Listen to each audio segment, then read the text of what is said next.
എല്ലാവർക്കും എഫിൻ്റെ മറ്റൊരു വീഡിയോയിലേക്ക് സ്വാഗതം. അപ്പോൾ നമ്മൾ ഇന്ന് ഒരു പക്കോട റെസിപ്പി ആയിട്ടാണ് നമുക്കറിയുന്ന ഈ മാഗി ഇല്ല, അതുകൊണ്ട് പിള്ളേർക്കൊക്കെ ഇഷ്ടമുള്ള ഒരു ഐറ്റമാണ് മാഗി. അതുകൊണ്ട് നല്ല ക്രിസ്പി ആയിട്ടുള്ളൊരു പക്കോട ഉണ്ടാക്കാൻ പോവാണ്. നല്ല ടേസ്റ്റാണ്. എങ്ങനെയാണെന്ന് നമുക്ക് കാണാം. ഓക്കെ, അപ്പോൾ ശ്രദ്ധിച്ചോളൂ. ആദ്യം തന്നെ നമുക്ക് മാഗി ഒന്ന് വേവിക്കാൻ, തിളച്ച വെള്ളത്തിട്ടൊന്ന് വേവിക്കാൻ പെട്ടെന്ന് വെന്ത് കിട്ടുന്നതാണ്. നമ്മളത് അരിച്ചെടുത്ത വെള്ളമൊക്കെ കളഞ്ഞ് ഒന്ന് മാറ്റി വെക്കുക. പിന്നെ അതിനുശേഷം ഒരു ബൗളിലേക്ക് ഇത് മാറ്റി മസാലയൊക്കെ ഇടണം. എന്തൊക്കെയാണ് മസാല എന്ന് ഞാൻ പറഞ്ഞുതരാം. ആദ്യം ബൗളിലേക്ക് ആ മാഗി അങ്ങ് ഇട്ട്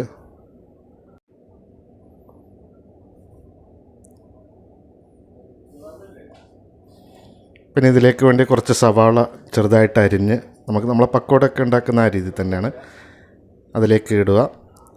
അതിനുശേഷം പച്ചമുളക് ചെറുതായിട്ട് അരിഞ്ഞ്, അതിൻ്റെ അളവ് ഞാൻ പറയുന്നില്ല, നിങ്ങളെ എരിവിനനുസരിച്ച് നിങ്ങളിടുക പച്ചമുളക്. പിന്നെ മല്ലിച്ചപ്പും കരുവേപ്പിലും ചെറുതായിട്ട് അരിഞ്ഞ് അതും കൂടി ഞാൻ ഇട്ടിട്ടുണ്ട്. പിന്നെ ആവശ്യത്തിനുള്ള ഉപ്പിൻ്റെ അളവ് ഞാൻ പറയുന്നില്ല. പിന്നെ കുറച്ച് ജീരകം, എല്ലാം കുറച്ച് നിങ്ങളെ ടേസ്റ്റിനനുസരിച്ച്. പിന്നെ കസ്തൂരി മേത്തി എന്ന് പറഞ്ഞാൽ ഞാൻ ഇട്ടിട്ടുണ്ട്, അത് ഓപ്ഷനിലാണ്, നിങ്ങളുടെ കയ്യിലുണ്ടെങ്കിൽ ഇടാം. പിന്നെ കടലമാവ് ഞാനൊരു 3 സ്പൂണാണ് ഇപ്പോൾ ഇട്ടത്, നോക്കിയിട്ട് നമുക്ക് ഇടാം.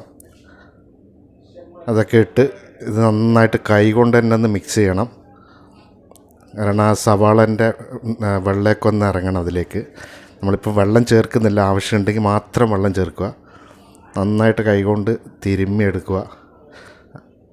അപ്പം കുറച്ച് കുറവാണ് കടലമാവ്, ഞാൻ 1 സ്പൂൺ ഇടും. മൊത്തം 4 സ്പൂണാണ് ഞാൻ ഇട്ടിരിക്കുന്നത്, 2 പാക്കറ്റ് മാഗിന്. പിന്നെ കുറച്ച് വെള്ളത്തിൻ്റെ ആവശ്യം വന്നപ്പോൾ കുറച്ച് വെള്ളം ഒഴിച്ചു, എന്നിട്ട് വീണ്ടും മിക്സ് ചെയ്ത്.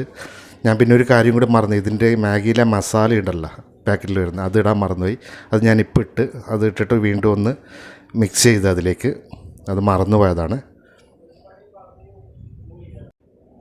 ഇനി നമുക്ക് എണ്ണ തിളപ്പിച്ച് നല്ല ചൂടായതിന് ശേഷം ചെറിയ ഉരുളയായിട്ട് ഇതിലേക്ക് ഇടാം. നമ്മൾ പക്കോടൻ്റെ ഷേപ്പിൽ തന്നെയാണ്, ചെറുതായിട്ട് ഇട്ടാൽ മതി.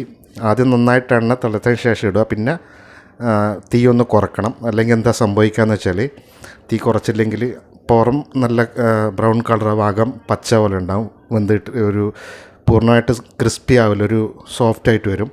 അപ്പം നമ്മൾ ചെറിയ തീയിലാകുമ്പോൾ നല്ല എല്ലാം കൂടി വെന്ത് കിട്ടും. ഇപ്പം കളറൊക്കെ മാറി വരുന്നുണ്ട്, ഇടയ്ക്കൊന്ന് ഇളക്കി കൊടുക്കുക. അപ്പോൾ അതിനു മുമ്പേ പിന്നെ നിങ്ങളെല്ലാവരും ഈ വീഡിയോ ഒന്ന് സപ്പോർട്ട് ചെയ്യുക, സബ്സ്ക്രൈബൊക്കെ ചെയ്ത് കമൻ്റൊക്കെ ഇടണം. അതുപോലെ നിങ്ങളെ പരിചയക്കാർക്കൊക്കെ ഒന്ന് അയച്ചു കൊടുക്കുക.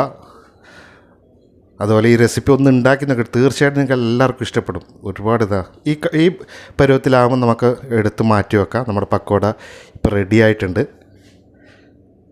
ഞാൻ 2 പാക്കറ്റ് മാഗിയിലാണ് ഉണ്ടാക്കിയത്. ആദ്യം ഒരു പാക്കറ്റ് ഇട്ട്, പക്ഷേ എന്നാൽ കുറഞ്ഞതുകൊണ്ട് രണ്ടാമതും വേവിച്ച് ഇട്ടിരുന്നത് ഞാൻ വീഡിയോ കാണിച്ചിട്ടില്ല. അപ്പം നമ്മുടെ പക്കോട റെഡി. പിള്ളേർക്കൊക്കെ വളരെ അധികം ഇഷ്ടപ്പെടും. തീർച്ചയായിട്ടും നിങ്ങൾ ഉണ്ടാക്കുക, കണ്ടല്ലേ. അപ്പം മറ്റൊരു വീഡിയോ ആയിട്ട് വീണ്ടും നമുക്ക് കാണാം. Thank you.